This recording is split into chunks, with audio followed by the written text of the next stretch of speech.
Bonjour chers internautes, bienvenue chez GeoBioProtect. Je me présente, je m'appelle Eddy Tétu, je suis conseiller et formateur en médecine de l'habitat, c'est-à-dire en géobiologie. Je voudrais vous parler aujourd'hui d'un danger qui est présent dans beaucoup de lieux de vie. Je veux parler de la veine d'eau souterraine ou des courants d'eau souterrains. Alors il faut savoir que dès l'instant où vous avez votre maison qui est traversée dans son sous-sol par un cours d'eau à plus ou moins fort débit, à plus ou moins grande profondeur, il va se passer des phénomènes de perturbation au niveau de l'habitat. Et notamment, il va se passer le phénomène d'une ionisation positive de l'air ambiant qui va être très préjudiciable pour la santé de ses occupants. Il va y avoir également un dérèglement du champ magnétique naturel de la Terre sur lequel on vit, de par la production de microcourants électriques lors du frottement de l'eau qui passe dans sa veine, et qui va quelque part générer un déséquilibre de ces champs magnétiques et créer des champs électromagnétiques. Ce qui va entraîner par la suite également un déséquilibre des énergies cosmotelluriques. L'équilibre des énergies cosmotelluriques dans l'habitat, ou dans tout lieu de vie, a une proportion bien spécifique qui a été, je dirais, étudiée par des chercheurs comme Lakowski notamment. Belizal et Morel, etc. ont continué les recherches par rapport à toutes ces énergies. Et lorsqu'on est dans un déséquilibre vibratoire de ces énergies, c'est-à-dire avec une énergie d'origine tellurique supérieure à 20%,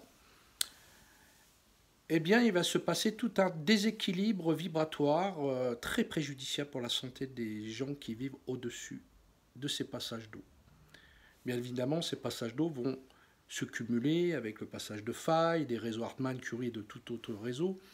Ce n'est pas l'objet de ce petit film. Là, je vais vous parler spécifiquement des veines d'eau. Les veines d'eau vont aussi rayonner ce qu'on appelle une vibration, un champ vibratoire de couleur, vert électrique. Et ce vert électrique, pour lequel il existe un cadran, qui est gradué de 1 à 20, va nous permettre de déterminer en radiesthésie le niveau de nocivité de ce rayonnement. Quand on sait qu'on est au-delà... Quand on est au-delà de 10 dans ce cadran, qui va de 1 à 20, on sait que cette énergie, ce rayonnement vert électrique, va, je dirais, provoquer, ou en tout cas amplifier la possibilité d'avoir des dégénérescences et des cancers, suivant bien évidemment les personnes, le temps d'exposition, etc. Mais ça, il faut le prendre en compte. Donc tout bon géobiologue devra également vérifier cet aspect-là dans l'habitat. En plus de tout ça, donc nous allons avoir, je vous ai dit, donc, des déséquilibres au niveau des champs énergétiques qui vont générer plein de nocivité. On sait qu'aujourd'hui, les premiers signes, enfin les principaux signes au départ, ça va être beaucoup de fatigue, voire des douleurs inexpliquées, beaucoup de douleurs dorsales, on peut avoir beaucoup de tendinite, et ensuite, avec le temps, on va avoir, je dirais, une baisse des défenses immunitaires, puisqu'on sait que ça va aller travailler sur tout le système endocrinien, et notamment thyroïde, le thymus et les surrénales. Il faut savoir que souvent, pour ma part, quand j'ai des gens qui viennent en soins et que je trouve des déséquilibres importants sur ces glandes-là, lorsqu'on fait une étude au niveau des énergies telluriques dans des lieux de vie, on s'aperçoit que 9 fois sur 10, il y a une veine d'eau sous le lit.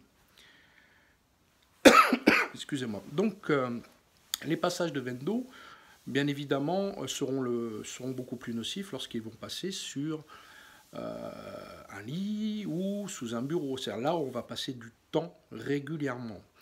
Donc du temps de travail et du temps de sommeil. Les canapés peuvent être aussi très nocif si on a une vie où on passe beaucoup de temps, lorsqu'on est, par exemple, quand on est à la retraite, etc. Il y a des gens qui passent beaucoup de temps devant la télé sur leur canapé ou à faire une autre activité, peu importe. S'ils ont de l'eau sous le canapé, c'est exactement la même chose. Donc il faut avoir à l'esprit qu'à partir du moment où vous avez des signes qui peuvent vous indiquer ça, c'est-à-dire un puits sur votre terrain, il y a de fortes chances pour qu'une veine d'eau ou plusieurs veines d'eau qui éventuellement, je dirais,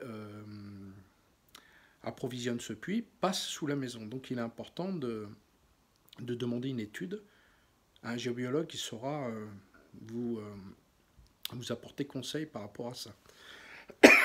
Alors, il y a plusieurs solutions pour se préserver, bien évidemment, du rayonnement des veines d'eau qui passent sous l'habitat.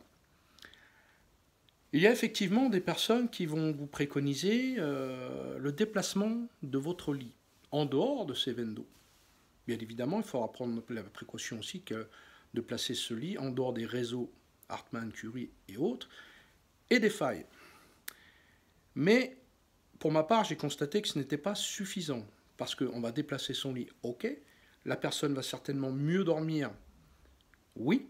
Pourquoi? Parce qu'elle n'est plus sous l'influence directe de la zone cruciale au niveau de la veine d'eau. Par contre, tout le reste est toujours présent. Le déséquilibre cosmotellurique, le rayonnement du verre électrique et la ionisation de l'air.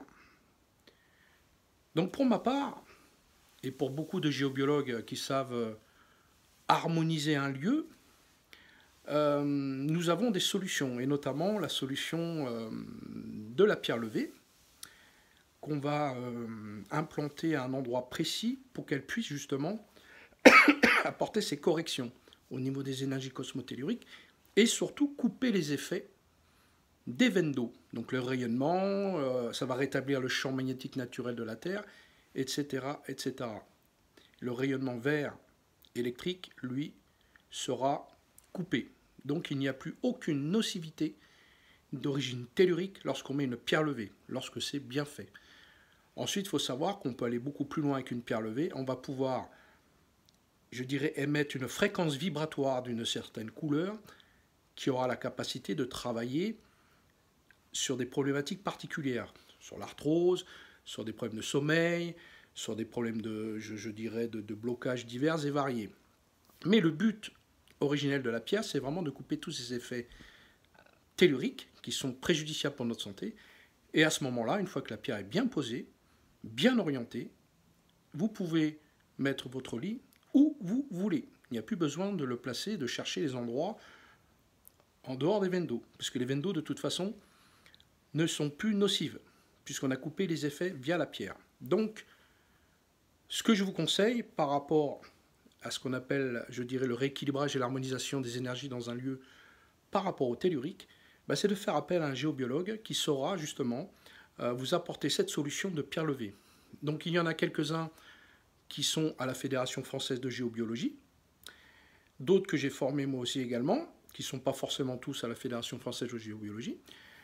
Voilà, c'est une des méthodes qui existent pour harmoniser un lieu, et aujourd'hui, je dirais pour ma part,